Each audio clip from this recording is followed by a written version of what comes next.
నమస్తే ATV Telugu news కి స్వాగతం. ఉమ్మడి తూర్పు గోదావరి జిల్లాలోని జడ్డంగి అన్నవరం నుండి గొంటువానిపాలెం వయా రమణయ్యపేట మీదుగా ఏలేశ్వరం వెళ్లే ప్రధాన రహదారి నిర్మాణం లేకపోవడంతో పెద్ద గోతులతో అటుగా వాహనదారులు తీవ్ర ఇబ్బందులు ఎదుర్కొంటున్న సంగతి తెలిసిందే. రోడ్డు నిర్మించాలని ఆ మధ్య కాలంలో రోడ్డుపై నిరసన వ్యక్తం చేసిన విషయం విదితమే. రోజులు గడుస్తున్నప్పటికీ రోడ్డు నిర్మాణం చేపట్టకపోవడంతో మరోసారి గిరిజన సంఘం, ప్రజా సంఘాల నేతృత్వంలో రోడ్డు నిర్ణయం చేపట్టాలని డిమాండ్ చేస్తూ గురువారం ఉదయం నుండి నిరవధిక సమ్మెకు గిరిజన సంఘం ఆధ్వర్యంలో సన్నాహాలు జరుగుతున్నాయి. అందరికీ నమస్కారం. ఏదైతే గుంటువానిపాలెం రోడ్డుకు సంబంధించి మరొక పోరాటానికి ఈ నెల 22వ తారీఖు పిలుపునివ్వడం జరిగింది. 10 సంవత్సరాలుగా ఆ రోడ్డు నుంచి నరకం చూస్తూ ఉన్నాం. మనందరం కూడా ప్రభుత్వాలు, ప్రజాప్రతినిధులు చేస్తారని 10 ఏళ్ల పాటు మనం ఎదురు చూడడం జరిగింది.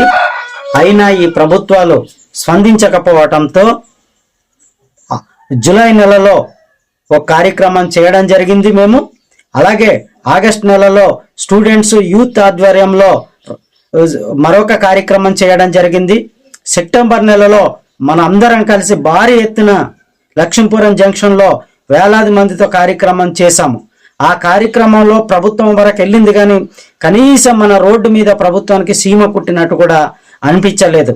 అందుకే ఈ నెల 22వ తారీఖున గొంటువానిపాలెం రోడ్డు సాధన కమిటీ ఆధ్వర్యంలో భారీ ఎత్తున మనం ఈ ఉద్యమం చేయబోతా ఉన్నాం. ఈ కార్యక్రమానికి వందలాది మంది రావాలని తెలియజేస్తూ ఉన్నాం. పార్టీలకు అతీతంగా అన్ని రాజకీయ పార్టీల నాయకులు, ప్రజాప్రతినిధులు, ప్రజలు ప్రతి గ్రామం నుంచి కూడా తరలి రావాలని విజ్ఞప్తి చేస్తున్నాం. ప్రధానంగా మనం ఇబ్బంది పడుతున్నటువంటి రాజవొమ్మంగి, అడ్డదిగల, వైరామవరం, ఏలేశ్వరం మండలానికి సంబంధించినటువంటి ప్రజలు చాలా ఇబ్బంది పడతా ఉన్నారు. ఒక గర్భిణీ స్త్రీ స్కానింగ్కి వెళ్ళాలంటే 4 సార్లు ఏలేశ్వరం వెళ్ళాల్సినటువంటి పరిస్థితి వస్తూ ఉంది. ఒక్కసారి మనం ఏలేశ్వరం వెళ్తేనే ఎంత బాధపడుతున్నామో మనకు తెలుసు. అలాంటిది ఒక గర్భిణీ స్త్రీ ఒక 4 సార్లు ఏలేశ్వరం వెళ్ళి రావాలంటే నరకం చూస్తూ ఉంది. అట్లాగనే ఏదైతే ఈ 3 మండలాలకు సంబంధించి రాజవొమ్మంగి, అడ్డదిగల, వైరామవరంకి సంబంధించి మనకి పెద్ద హాస్పిటల్ అయినటువంటి కాకినాడ జీజీహెచ్ ఉంది. ఆ జీజీహెచ్కి ఏలేశ్వరం నుంచి కాకినాడ తరలిచ్చేవాళ్ళు.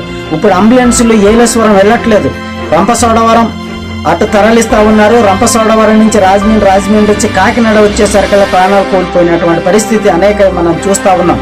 రాజవొమ్మంగికి సంబంధించి అయితే నర్సీపట్నం వెళ్తా ఉన్నాయి తప్పితే అంబులెన్సులు ఈ రూట్ నుంచి వెళ్ళటం లేదు. అత్యవసర పరిస్థితుల్లో మన ప్రాణాలు కాపాడుకోవడానికి కూడా ఈరోజు ఈ రోడ్డు చాలా ముఖ్యమైనదని చెప్పి ఆ విధంగా మీరు గుర్తించాలని చెప్పి పార్టీలకు అతీతంగా వందల మంది వచ్చి ఈ కార్యక్రమం జయప్రదం చేయాలి. ఇప్పటి వరకు మనం అధికారులు చెప్పినటువంటి మాటలు మాత్రం విన్నాం.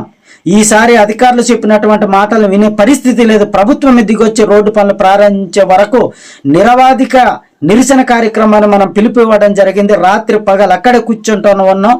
ఆ విధంగా మీరందరూ కూడా వేలాది మంది తరలి రావాలని విజ్ఞప్తి చేస్తున్నా.